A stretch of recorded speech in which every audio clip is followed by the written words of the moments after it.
Canal da professora Leda. Aula de hoje: expressões e cálculo algébrico. Olá, galera do 8º ano, aqui quem fala é a professora Leda. Então, sobre o conteúdo de expressões e cálculo algébrico, que foram as aulinhas 25, 26 e 27 da semana passada. Então, tivemos algumas coisinhas aí, como uso de letras para representar números, tá? Coloquei alguns exemplos aqui, bem rapidão, tá? Por exemplo, aqui, ó, numa situação, 3p igual a 45 centavos. Poderia ser paçoquinha. 3 paçoquinhas custam 45 centavos, tá? Nesse caso, qual seria o valor de p?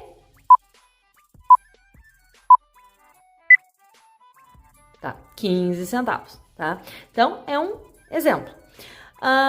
Outros exemplos aqui, ó. Expressões que contêm letras. Por exemplo, 2x. Poderia ser o dobro de um número, né? Eu quero representar o dobro de um número, 2x. Eu quero representar o quadrado de um número, x ao quadrado. Eu quero representar a metade de um número, x sobre 2, tá? Então, são aí expressões que podem representar letras. Nós temos aqui 3 exemplos de expressões algébricas. A expressão inteira, a fracionária e a irracional, tá? Todas as letras, elas representam números e elas são chamadas de variáveis. Isso significa que as letras podem variar, podem ser qualquer valor, por isso são chamadas de variáveis. Ok? Outra partezinha do conteúdo, valor numérico de uma expressão algébrica, tá? Então, como eu disse, as letras, tá, nas expressões algébricas, elas são variáveis, ou seja, elas podem mudar de valor. Então, um probleminha que eu montei aqui só para vocês entenderem. Nesse problema, esse S é de salário, 1.050 é o salário mensal que uma pessoa recebe por trabalhar numa loja, numa fábrica, que seja uma fábrica de calça, tá? Calça jeans, tá?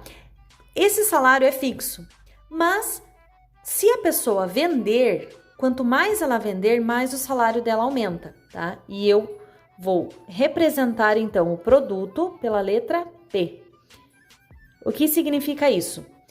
Quanto mais calças ela vender, mais ela vai receber. Quanto? Nesse problema, lógico.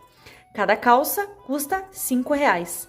Então, ela conseguiu vender uma calça, ela vai conseguir ganhar R$5 a mais no salário dela.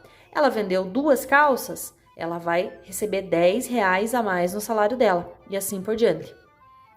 Supondo que ela tenha vendido 10 calças, então o salário dela será 1.050 mais 5 vezes 10. Lembrando que numa continha que tem várias operações, no caso mais e vezes, primeiro nós fazemos vezes, tá? A multiplicação, 5 vezes 10, 50, depois a soma, 1.050 mais 50, 1.100. Então, o salário dessa pessoa, que vendeu 10 calças, foi para 1.100, tá?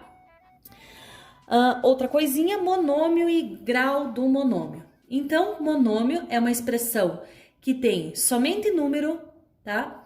Também pode ter somente letra, tá? No caso aqui, só x.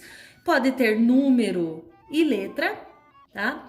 E pode ter aqui número e 2 ou mais letras. Então, esses são exemplos de monômios. É um termo só.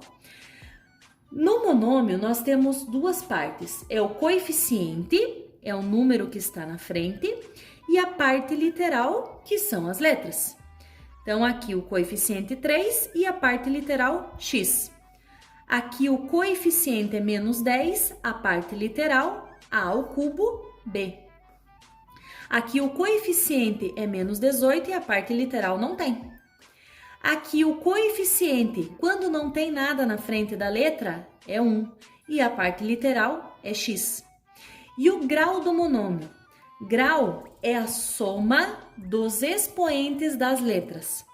Então aqui, como não tem nada, o expoente é 1. Então, esse é monômio do primeiro grau.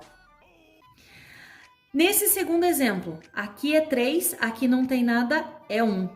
O grau desse monômio é do quarto grau, porque nós somamos esse expoente 3 com esse expoente 1. Aqui, como nós temos um número sozinho, não tem parte literal, então é um monômio de 0 grau.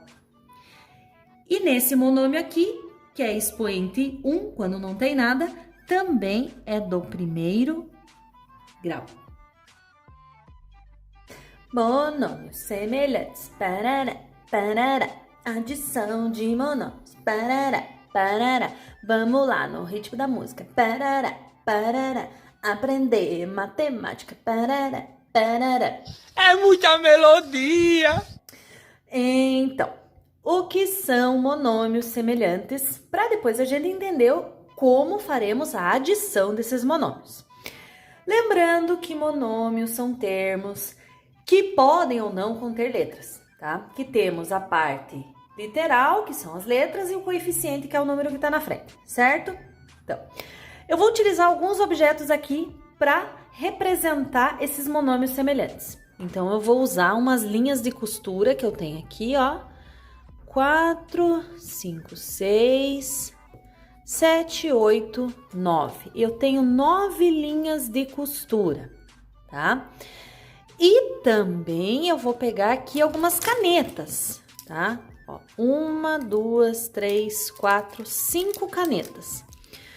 Quando eu vou juntar esses objetos, faz sentido, tá? Eu somar lá 9 linhas de costura, 5 canetas, tá? Mas se eu juntar 9 com 5 dá 14. Mas 14 o quê? 14 linha ou 14 caneta? Ou 14 calinha? Ou 14 linhaneta, né? Nada a ver com a paçoquinha, tá? Então, isso representa os termos semelhantes. Eu só posso juntar se são objetos do mesmo tipo, tá? Caneta com caneta, linha com linha. Tudo bem? Então, por exemplo, se eu tenho um monômio do tipo 2x e eu tenho outro monômio 2y, tem como somar 2x mais 2y? Não tem como somar, eles não são semelhantes. É igual o esquema da linha e da caneta, né? Não tem como somar. Então, monômios semelhantes são aqueles que possuem a mesma parte literal. Então, aqui, ó, se eu tenho 2x e 3x, eles são semelhantes. Tanto que daí depois a gente vai ver que a gente pode somar, a gente pode adicionar, pode fazer cálculos, porque eles são semelhantes. Outro exemplo, eu tenho lá 10x ao quadrado, y ao cubo.